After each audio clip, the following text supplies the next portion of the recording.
We run through some of the high points of May's Patch Tuesday, updates on Viking Horde Android malware and Bucbi ransomware. Venture capital seeks out IoT security investments as Pwnie Express and Bayshore networks attract funding. Quintessence Labs Dr. Vikram Sharma explains emerging quantum technologies, and IBM will train Watson to deal with cybersecurity issues.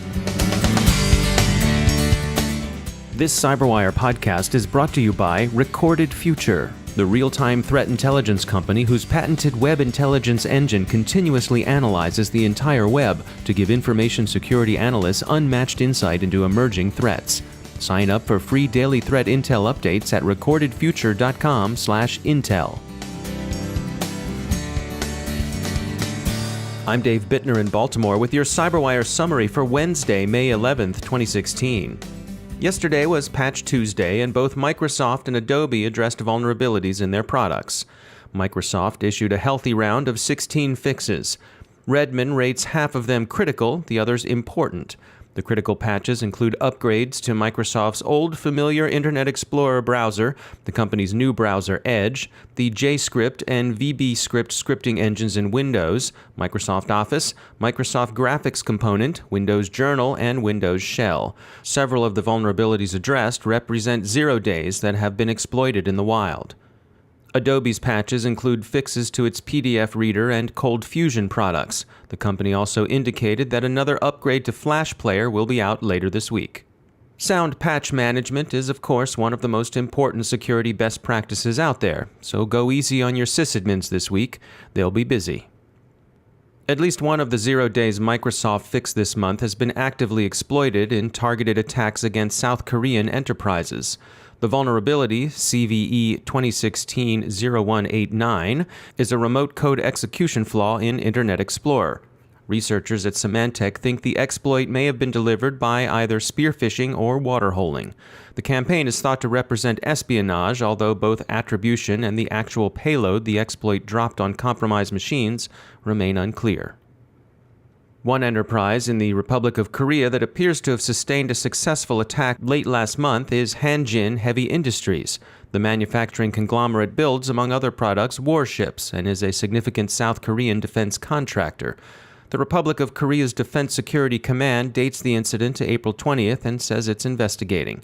There's no attribution yet, but signs point, as they usually do on the peninsula, to North Korea.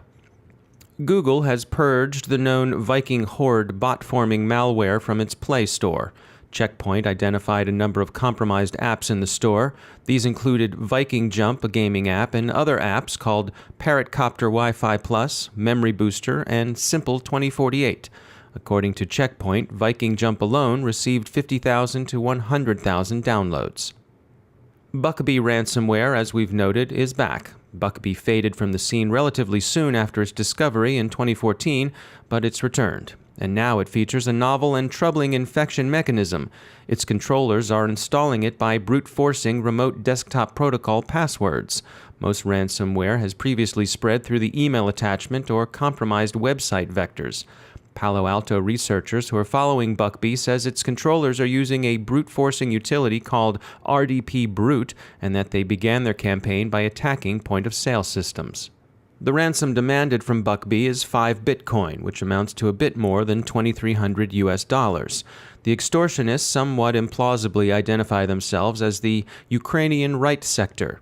This is the name of an actual Ukrainian nationalist group that's strongly opposed to Russian activity in their country, but this self-identification seems as likely as not to be a false flag. Researchers think they discern a Russian provenance for some of the tools used. While that's not decisive in attribution, tools are traded and repurposed, and Russian cybercriminality can be difficult to distinguish from its Ukrainian neighbors. Still, finding Ukrainian nationalists at the root of a cybercrime wave strikes some observers as too pat for plausibility, especially when one asks, who stands to gain from this?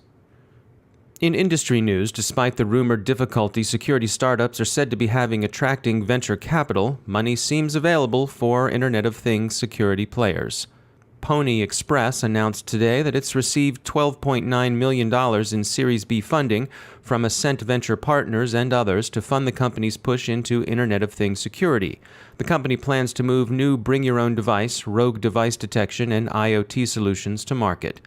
Pwnie Express also announced the appointment of 3 executives to lead this effort: CFO Kasia Gauthier, Vice President of Sales and Service Bo Thurmond, and Vice President of Marketing Dmitry Vlachos.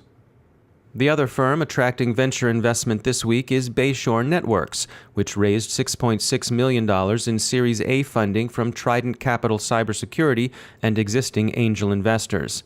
Bayshore's offerings will center on security for the industrial Internet of Things. And finally, in the field of artificial intelligence, IBM is turning Watson, their question-answering computer system, against problems in cybersecurity. Those problems prominently include, but aren't limited to, the challenges posed by cybercrime.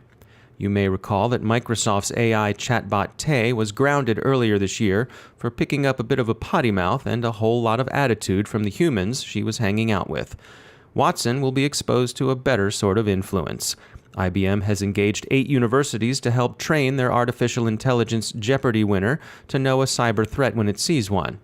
So, to play along with Watson's Jeopardy theme, this is how you'll hear our interview with IBM's Caleb Barlow on how he envisions Watson contributing to cybersecurity. What is? Tune in to tomorrow's CyberWire podcast.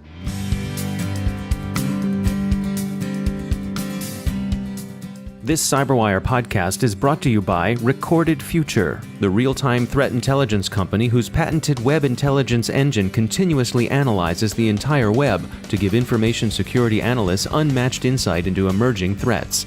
Sign up for free daily threat intel updates at recordedfuture.com/intel.